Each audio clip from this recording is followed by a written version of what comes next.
өз баласының тәрбиесіне қатты мән беріп, но в то же время өзінің самореализациясын қатты қалайтын аналарға дәл осы видео арналады. Бүгінгі видеода сіздің өміріңізді жеңілдететін маңызды 4 лайфхакпен бөліскім келеді.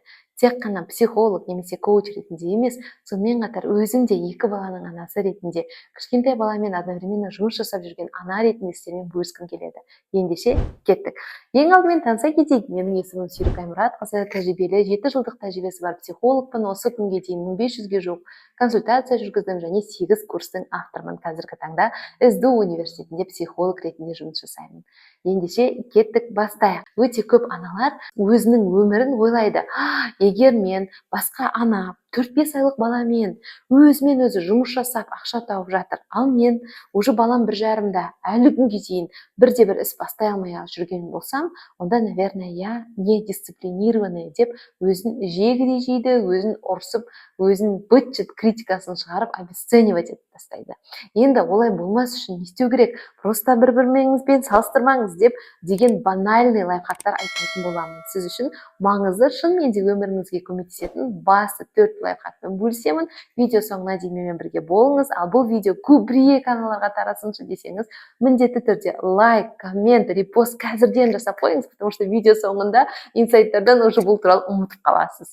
Ендеше кеттік. Бірінші үлкен проблема — бүкіл аналар жоспарлауды көбінесе простой адамдармен тең жасауға тырысады. То есть, мысалы, бір кітаптар оқып алады, күшті кітаптар, көбінесе ер адамдардың авторы жазған кітаптар, и ойлайды, все, короче, я поняла стратегию, бұдан былай мен осылай өмірімді жоспарлауым керек дейді. Бірақ баласы бар аналарға мүлдем жоспарлау системасы бөлек болу керек. Қыздар, коуч ретінде 100% айта аламын, ана ретінде 100% айта аламын. Себебі бүкіл ер адамдар автор болып жазылған кітаптағы техникалар, ер адамдардың айтып жатқан Instagram, Reels'тағы техникалардың барлығы көбінесе бір мышлениемен, ер адам ретінде.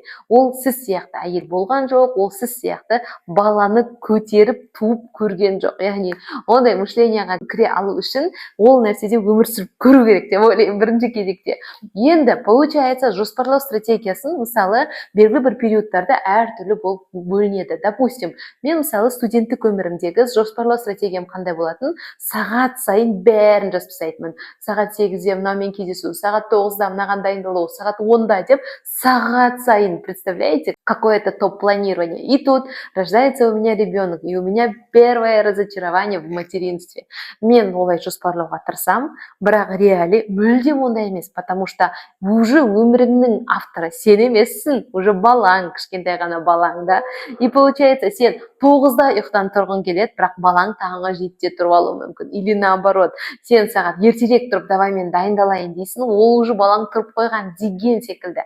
В общем, неше түрлі форс-мажор бар, не мне это вам объяснять, мамочки меня поймут. И получается, бұндай кезде не істеу керек, да, ондай болса жоспарлайтын алдын сіз күндеріңізді бөлімдерге бөлулеріңіз қажет. Не так, сағат 8-де үйтем, 9-да бүйтем емес, бұл отпадает, бұл стратегия баласы бар аналарға не работает, тем более, если у вас нету няни, тем более, если у вас нету домработницы или балаңыз садикке бармайтын болса, 24/7 сізбен жабысып тұратын болса, онда күніңізді просто бөлесіз. Ол, мысалы, 3 категорияға бөлуге болады. Ең оптимальный вариант сіз үшін ойлап қойдым. Біріншісі, получается, өзім үшін деген күннің бір бөлігі. Екіншісі, балам үшін деген күннің бір бөлігі. Себебі мені тыңдап отырған оқырмандар еще и за осознанное материнство. Я уверена, вы не те матери, которые тудым болды өте салат дейтін аналардан емессіз. Сіз рас мына видеоны қарап отқан болсаңыз, мені Инстаграмда фоллоу жасайтын болсаңыз, демек сіз де менің құндылығыммен бірдей осознанное материнствоны қатты қалайсыз. И получается, бірінші бөлім мен үшін, екінші бөлім балам үшін, үшінші бөлім үйдің тірліктері үшін деп бөліп қоясыз. Ұйқыдан тұрдыңыз, кешкі түнгі сағат 10-ға дейін күйеуіңіз қасыңызда жоқ, жалғыз болсаңыз, онда бөлім бөлесіз. Получается, обедте как минимум бір түскі ұйқысы бар деп ойлаймын балаңыздың. Оған дейін не істейсіз, өзіңізге бір күннің бөлігін арнаңыз. Мысалы, допустим, үйдің тірлігі бөлімі деп, мысалы мысалы да сағат 9-дан бастап 1-ге дейін балаңызбен бірге пылесостап, асықпай, балаңызбен бірге ойнатып қойып арасында тамақ жасап бірдеңе істесеңіз болады да. И одан бөлек екінші бөлімнің күні болады, ол уже бала ұйықтаған сәтте. Сол кезде сіз өзіңізге уақыт арнасаңыз болады, өзім үшін деген уақыт. Мысалы, ол кезде, допустим, біреулер кітап оқуды таңдайды, біреулер курстар оқуды таңдайды, біреулер айтқан подкасттар тыңдауға таңдайды, немесе, в общем, көп та. Ол кезде сіз заранее жоспарлап қойсаңыз, көз алдыңызда, все, мен мынаны істеймін деп бастап кетесіз. Ал егер сізде осы бүгінгі күнге мүлдем жоспар болмайтын болса, онда сіз секіресіз. Так, давай онда кітап оқуым керек еді. Тоқтай тұр, кітап бала ұйықтап жатқан бөлмеде қалып кетті. Сотқа қарай тұрады. Ой, уже 20 минут өтіп кетті, қазір бала оянатын болды деп, ана жақта бала уже қыңсылап жатады да. И поэтому сіздің күніңіз в разбросы, вообще непонятно, вообще хаотично и вообще берекесіз өткен секілді бір ощущение қалады. Поэтому уже бұл жерде өте маңызды критерий пайда болады. Бір күнде заранее ол күніңізді бөлімдерге бөліп қойыңыз. Бірінші бөлім, екінші бөлім өзім үшін, и үшінші бөлім, мысалы, баламен сапалы уақыт өткіземін. Бала ұйықтан тұрды, все, бүкіл сотканы итеріп тастап, полностью тек қана баламен бірге далада ойнап қайту, немесе балаға көңіл бөлу, өзіңіздің приоритетке сай бөліп қойсаңыз болады. Мысалы, кейбір аналар бар, хаос, быт-шыт шашылып тұрған үйде өмір сүре алмайды. Сол үшін олар күннің бірінші бөлігіне желательно үй тірлігі деп қойсаңыз болады. Бірінші үй жинап аламын деп. Біреулер бар, үй быт-шыт болса да, ну и пофиг дейді. Онда сіз бірінші бөлімге баламен уақытты қойсаңыз болады. Без разницы. То есть, видите, менің айтқым келгені, бірінші ең маңызды қадам, елдердің беріп жатқан жоспарлау стратегиясына өзіңізді тықпалап сыйғызуға тырыспаңыз. Сіз анасыз, сіздің балаңыз бар, ол сіздің ең мықты проектіңіз. Сондықтан сіз балаңызға қарай, өзіңізге қарай өмірлік күніңізді жоспарлауға тырысыңыз. Окей? Бұл ең бірінші және ең маңызды қадам болатын. Екінші маңызды қадам энергияңыздың бюджетін заранее жоспарлау. Ол не деген сөз? Смотрите, мен тағы да айтам, энергия бюджеті. Бұл ақша бюджеті емес, хотя біз ақша бюджетіне көп кіреміз. Уақыт бюджеті емес, 5 сағат мағандарына, 1 сағат балаңарына, 3 сағат мынандай деген система мүлдем жұмыс жасамайды.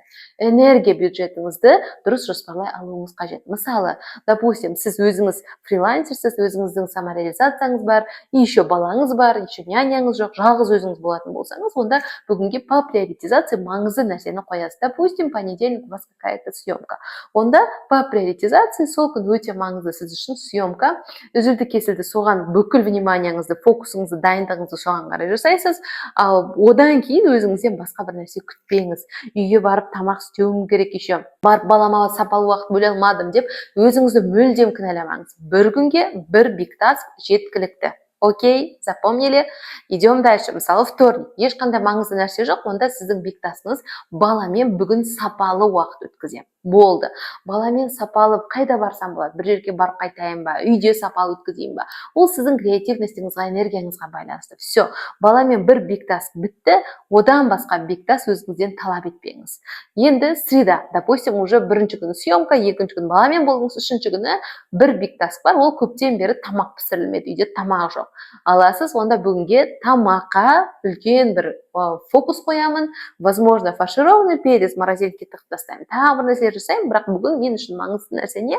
Максимально продуктивно тамаққа вложение жасау. Төртінші күні фокус не болады? Возможно, отношения с мужем. Да, ол кезде уже басқа нәрсеге мән бермейміз. То есть, екінші маңызды қағида энергия бюджетін заранее жоспарлау. Потому что Аллах тағала күнделікті өмірде бізге бір күнге жеткілікті 100% бір энергия береді. И оны сіз процентаж бойынша қайсысын қаншаға жұмсайсыз, ол сізге байланысты. Көбісі қателесіп, не істейді? 100% энергияның 70%-ын скроллингқа кетіреді, интернет қарап отырады, рилстар, тикток, threads, бәрін қарап бітем дегенше 70% энергия қарайды сыртқа. Баласы ұйқыдан оянып жатыр, үй шашулы, тамақ жоқ. И қатты адам уже өзіне деген бір реніш пайда болады. Я такая плохая, недисциплинированная, мен қолымнан түк келмейді деген секілді. А на самом деле просто сізге энергия бюджетін заранее жоспарлау керек. Все окей, даже егер сізде бір баладан көп, екі бала болса, мен даже балаларды бөлем. Мысалы, вторник күні, допустим, Саидаға, қызыма көбірек уақыт арнаймын, бірге кітап оқимыз, бірге ойнаймыз. Энергиям жетсе, әрине, әміреге де оны күнделікті жасауға тырысам, бірақ кейде энергиям жетпей қалатын болса, онда өзімді ешқандай чувство винасыз ертеңгі күнді әміреге арнаймын, ұлыма яғни. дегендей. То есть автоматом миыңызда өзіңізден чувство виныға энергия кетіргеннен гөрі одан қайта энергияны бюджеттеу деген осы қыздар, иә, потому что чувство вины самый ужасный пожиратель энергии, 70-80% энергияңыз соған кетіп қалу ықтималдығы өте жоғары. Сол үшін энергияның бюджетін жасап жатқан кезде заранее ойланып, так, маған бектас бойынша қайсысы маңызды, бірінші мынаны істейін, екінші мынаны істейін деп. А если вы уже более опытная мама, если няня бар болатын болса, бір күнге бір бектас емес, уже 2 бектас қойсаңыз болады, 3 бектас қойсаңыз болады. Уже соған қарай кете береді. Да? Мысалы, менде қазір я не знаю в день сколько у меня больших бектасков, но шүкір альхамдулиллах как-то получается жонглировать, потому что уже баланың возрасты сондай возрастқа келді. А в начале, когда был маленьким, 1 айлық кезі, 2 айлық кезі, 2 жасқа дейін, это было очень сложно, я вас понимаю, и поэтому просто бір бектаспен өзімізді максимально шектейміз, и одан ары қарай чувство виныға кірмейміз. Окей? Идем дальше. Үшінші маңызды қағамдардың бірі өзіңізге өзіңізді қайтару уақытының міндетті түрде бекітілуі болуы. Мысалы, сіз білесіз, бүгінгі күніңіз қалай өтетіндігін, егер сіз өзіңізге уақыт арнамайтын болсаңыз, күніңіз как попало әйтеуір өтіп кететін болса, онда сізде өте қатты ішіңізде энергия таусылады. Түнге қарай балаға уже энергияңыз жетпейді, соңында ұру, ұрсу, любой капризін көтере алмау, күйеуіңізге ренжу, не үшін бұл өмір, осы үшін тұрмысқа шықтым ба деген сияқты неше түрлі ауыр сөздердің барлығы төбеге шығады. Ондай нәрсе болмас үшін не істеу керек? Изначально өзіңізге күніңіздің бір уақытын өзіңізге заранее бекітіп қою керек. Мысалы, бывает так, что, подумайте, что вам нравится.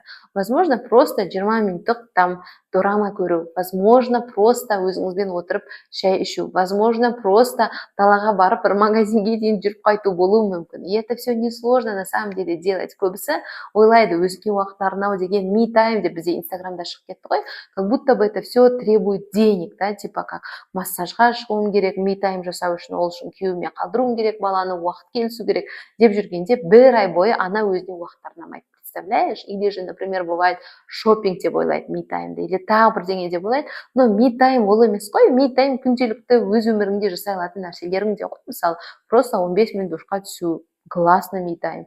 Просто уходовый косметикамен өзіңе қарау, классно me time.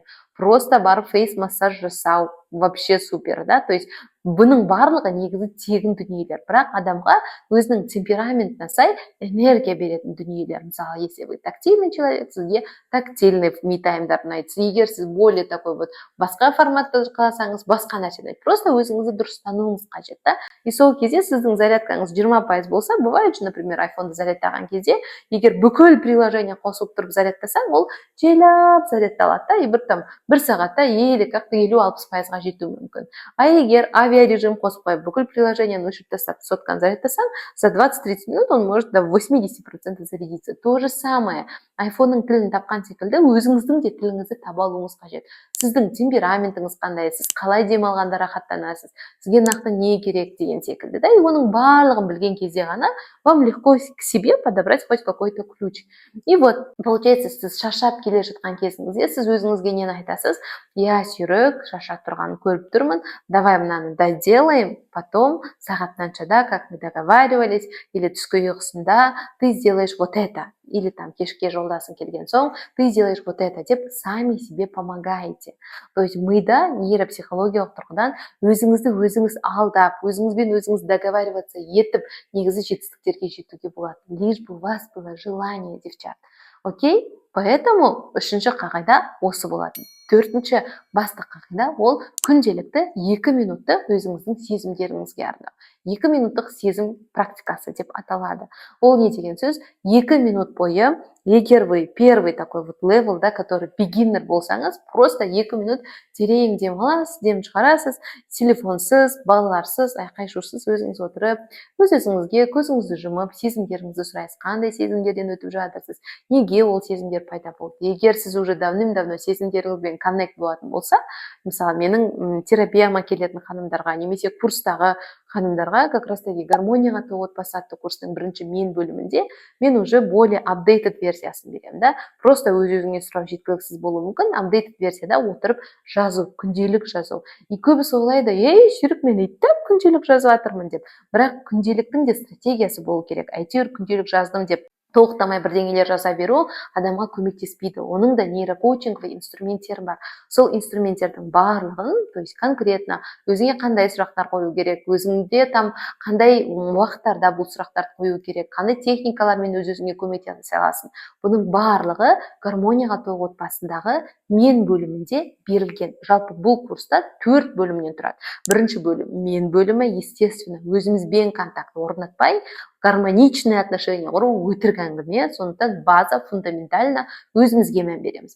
Екінші бұл инструментарий уже мен және менің сүйіктім деп аталады. Яғни сіздің жолдасыңызбен мықты коммуникация құру үшін не істеу керек?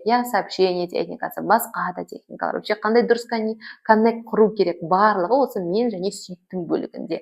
Үшінші бөлім уже для осознанных мам, мен және балам деп аталады. Балаңызға жас категориясына сай қандай сөздер айтылу керек, және де балаға қалай подход жасау керек, бала тәрбиесі туралы ең басты қаймақтарды мен және балам бөліміне жинап қойдым. Төртінші бөлімде мен және менің границаларым, яғни қайын жұрттан, ата-ене барлығынан өзімізді қалай қорғай аламыз, экологично қалай дұрыс жасаған жөн. Естественно, қазақ қоғамында болғандықтан развод жағынан бірінші орындамыз, және ең алғашқы себеп ол туыстар болғандықтан бұл бөлімді де міндетті түрде қостым. Демек, бір ғана курсқа қатысу арқылы 4 өзіңіздің дыраңызды жабасыз.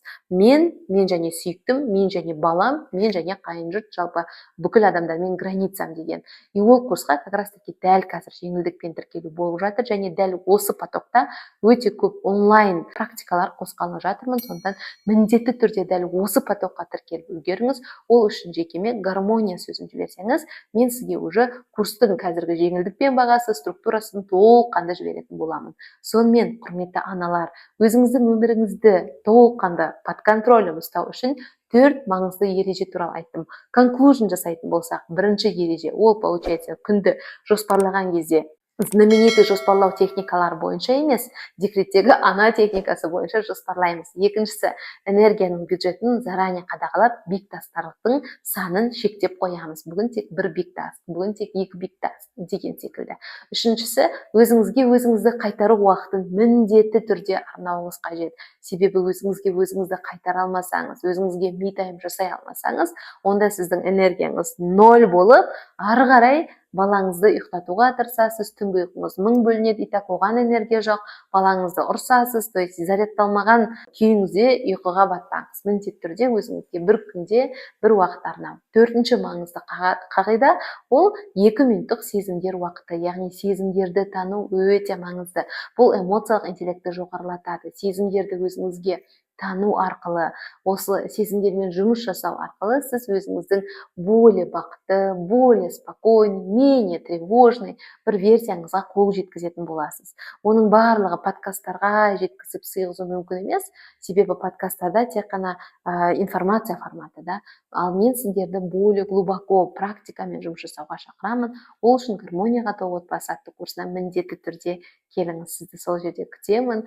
Ал бұл видео сізге пайдалы болса, міндетті түрде лайк, коммент, репост, хоть что бірдеңе жасасаңыз, мен үшін өте үлкен стимуляция, көптеген декреттегі аналар үшін өте пайдалы ақпараттар. Яғни курсқа қатыспасаңыз да, просто мына подкасттың өзі көп ананы декреттегі стресстен шығарады деп ойлаймын. Сол үшін міндетті түрде жақын құрбыларыңызға, таныстарыңызға жіберіңіз, или просто лайктар арқылы көбірек инстаграмдағы, ютубтағы адамдар көруіне себепкер болыңыз. Осымен тамам, бөліскім келген басты информациялармен бөлістім. Иншаллах, келесі подкасттарда көріскенше, қызық тақырыптар болса, міндетті түрде комментарийға жаза кетіңіз. Қош сау болыңыз.